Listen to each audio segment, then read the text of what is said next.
Story with Binaca. सुनिए कहानी Binaca की जुबानी। लीजिए, हाजिर है सुभद्रा कुमारी चौहान की कहानी कान के बूंदे का दूसरा भाग। कमला वकील साहब को खाना खिला रही थी, बिल्कुल एकांत, और सामने वही वस्तु जिसके वे भक्त थे। वकील साहब कुछ हतप्रत और चंचल से हो गए। वे बोले, खाना इतना अच्छा बना है कि जी चाहता है बनाने वाले के हाथ चूम लूं। कमला कुछ न बोली। उसे ये एकांत अच्छा नहीं लग रहा था। उसे वकील साहब के चेहरों की लाली और आंखों में उन्मत्तता साफ दिखाई दे रही थी। हाथ धुलाने के बाद कमला टॉवल देने लगी। वकील साहब टॉवल लेकर कमला की ओर झुके। कमला थोड़ा सा पीछे सरक गई। पीछे दीवार होने के कारण वो ज्यादा हट न सकी। वकील साहब ने थोड़ा और झुककर कमला के होठों पर अपने होठ जड़ दिए। न चाहती हुई भी कमला उनका विरोध न कर सकी। कुछ क्षण तक कमला के अधरामृत का पान कर बिना कुछ कहे ही वकील साहब बाहर चले गए। वकील साहब के बाहर आने के बाद हीरालाल भी खाने आ गया। आज फिर वकील साहब के साथ हीरालाल को कचहरी जाना पड़ा। हीरालाल के कचहरी जाने पर कमला वकील साहब के कृत्य पर बार बार विचार करती रही। उसे रह रहकर उनके साथ अपने पतन का दुख हो रहा था, किंतु उसने तो कभी सोचा भी न था कि ये मामला इस हद तक पहुंच सकता है। शाम हुई। आज वकील साहब क्लब न जा सके। उनका चित्त उदास था। आज हीरालाल को कोई आमदनी भी न हुई थी। वो भी पीने के लिए व्याकुल सा था। वो फिर वकील साहब के पास आया। वकील साहब को समझने में देर न लगी। 1 रुपया निकालकर उसके हाथ में रख दिया। हीरालाल कलारी की तरफ भागा। वकील साहब धीरे धीरे हीरालाल के घर की तरफ गए।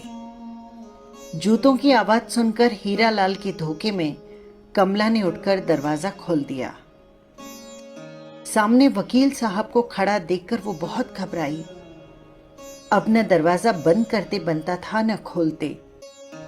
वो कुछ क्षण तक दरवाजा पकड़े रही, फिर बोली, क्या चाहिए आपको? वकील साहब रूंधे हुए कंठ से कंपित स्वर में बोले, तुमसे माफी मांगने आया हूं। कमला, जरा भीतर बैठ जाने दो, फिर कहता हूं। कमला दरवाजे से सरक गई। वकील साहब आकर भीतर कुर्सी पर बैठ गए और बोले, मुझे अपने कृत्य पर बड़ा दुख है। कमला, तुम मुझसे नाराज तो नहीं हो ना? कमला कातर स्वर में बोली, मैं नाराज हूं या खुश, अब पूछकर क्या होगा? ये तो आपको पहले पूछना चाहिए था। फिर भी मैं आपसे पूछती हूं, आखिर इस हट से क्या लाभ है? मेरी और आपकी दोनों की जिंदगियां बर्बाद हो जाएगी। वैसे आपको तो विशेष क्षति न होगी, किंतु मैं कहीं की न रहूंगी। वकील साहब ने भर्राए हुए स्वर में कहा, कमला, मैं तो पागल हो रहा हूं। मेरी दवा तुम्हें छोड़कर कोई नहीं कर सकता।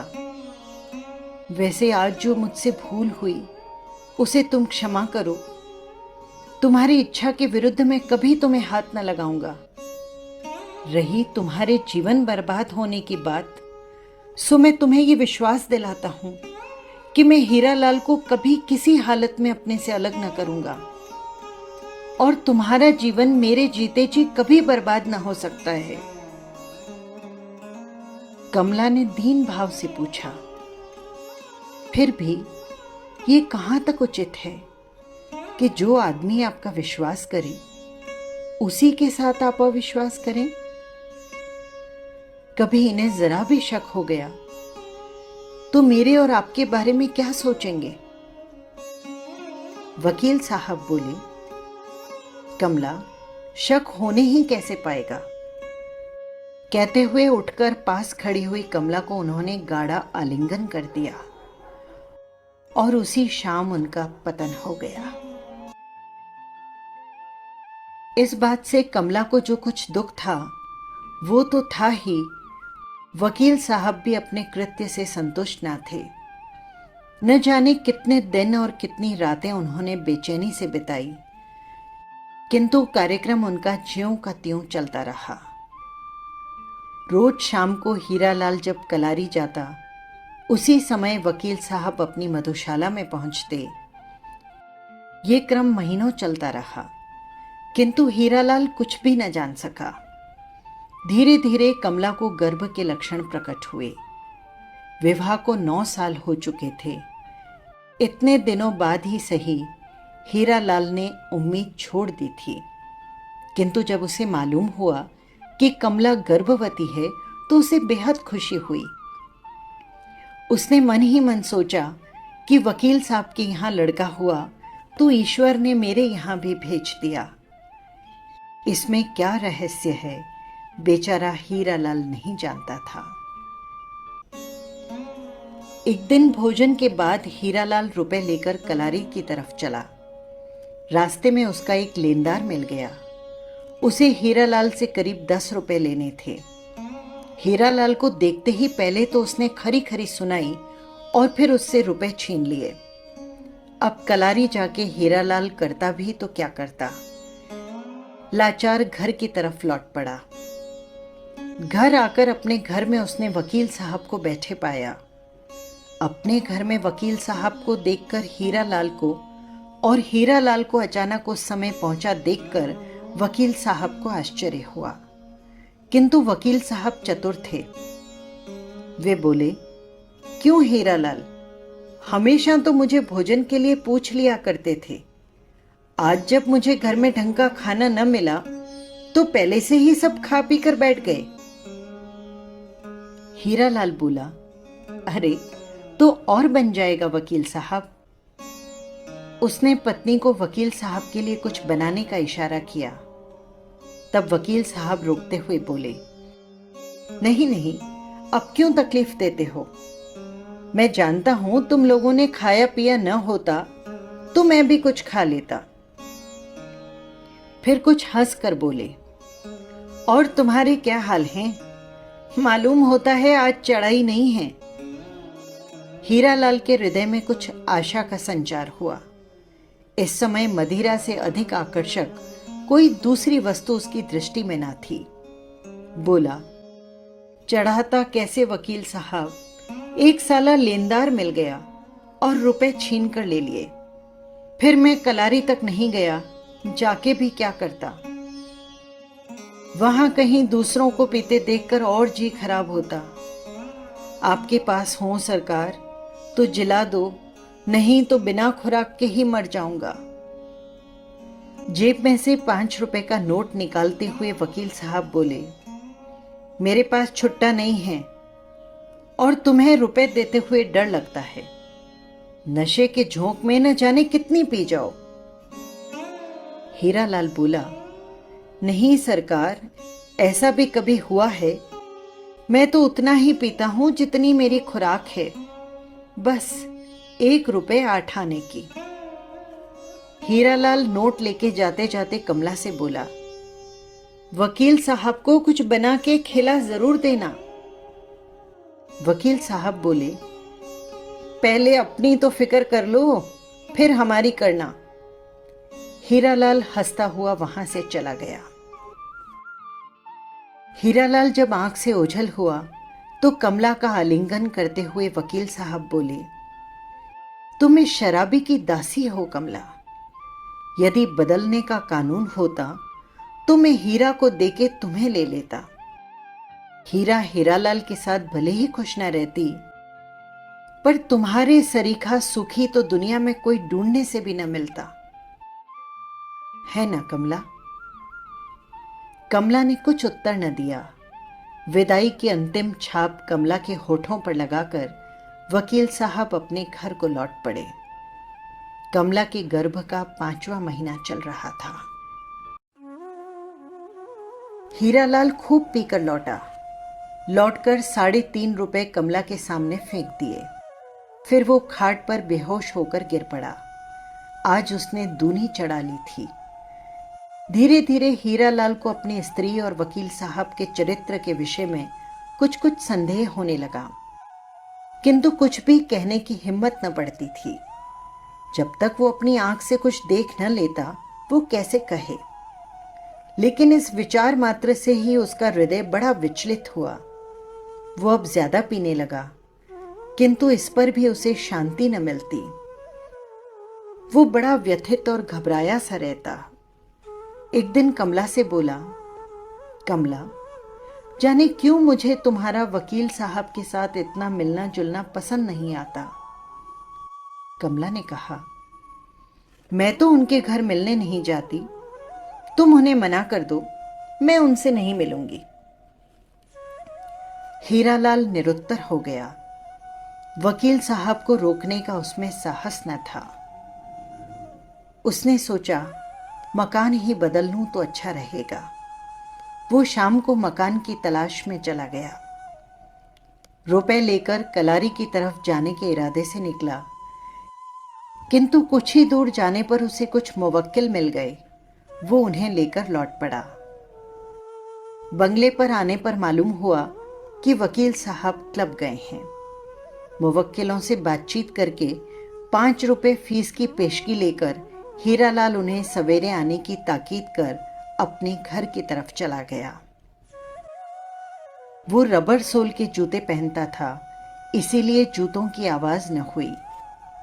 बाहर बरामदे में पहुंचकर देखा कि सामने का दरवाजा बंद है। अंदर से वकील साहब और कमला के हंसने की आवाजें आ रही थी। वो चुपचाप कुछ क्षण तक खड़ा रहा।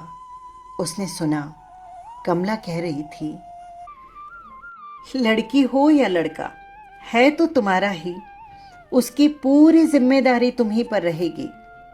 मैं ये ना देख सकूंगी कि तुम्हारा बच्चा मोटर पर बैठकर स्कूल जाए और दूसरा पैर घसीटता हुआ जाए। वकील साहब बोले, पगली हुई हो, तुम्हें भी मैं यहां से न जाने दूंगा। मैं तो तुमको लेके भाग जाऊंगा। वकालत, मकान, बगीचा, सब कुछ हीरा और हीरालाल के लिए छोड़ जाऊंगा। मेरे पास तो बस तुम रहो। मैं दुनिया की सारी संपत्ति को ठुकरा दूंगा। मोटर में मैं अपने बच्चे को लिए साथ रखूंगा। कहीं भी रहूंगा, मैं कमा खाऊंगा। हो ना तुम तैयार इस बात के लिए? कमला हंस पड़ी। हीरालाल अधिक सुन न सका। संताप से वो पागल सा हो गया। उसने जोर से एक ठोकर दरवाजे पर लगा दी। दरवाजा अंदर से बंद था। वो वहां क्षण भर भी खड़ा न रह सका। तेजी के साथ अहाते से बाहर निकल गया। अंधकार में किधर अदृश्य हुआ, कोई न जान सका। इस घटना को कई मास बीत गए। अब कमला और वकील साहब के संबंध की चर्चा घर घर में थी। संदेह तो लोग पहले से ही करते थे, किंतु हीरालाल के इस प्रकार अचानक लापता हो जाने से संदेह करने में कोई संदेह का कारण भी न रह गया। एक सखी ने कुछ गोलमाल करके हीरा देवी को पत्र लिखा और ये भी लिखा कि वो फौरन चली आए। इसके एक ही दिन पहले हीरा देवी को पति का पत्र मिला था, जिसमें लिखा था कि यहाँ कई तरह की मौसमी बीमारियां फैली है। ऐसे समय में तुम बच्चे को लेकर यहाँ मत आना, मैं स्वयं तुम्हें लेने आऊंगा। अब हीरा देवी पति के असली मतलब को समझी। उसके सिर से पैर तक आग लग गई। उसी दिन रात में ट्रेन से रवाना हो गई।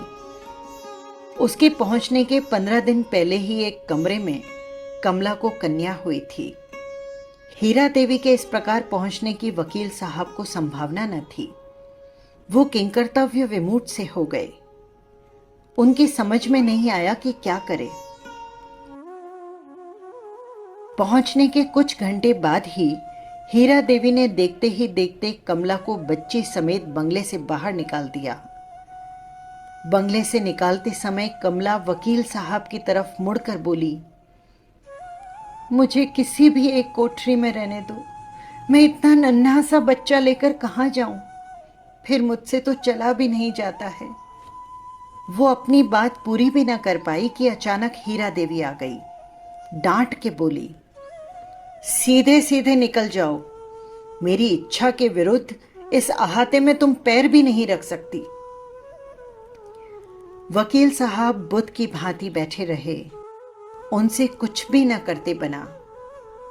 उन्हीं की आंखों के सामने जिसे उन्होंने इतना आश्वासन दे रखा था, वही कमला गिरती पड़ती किसी प्रकार बंगले से बाहर चली गई।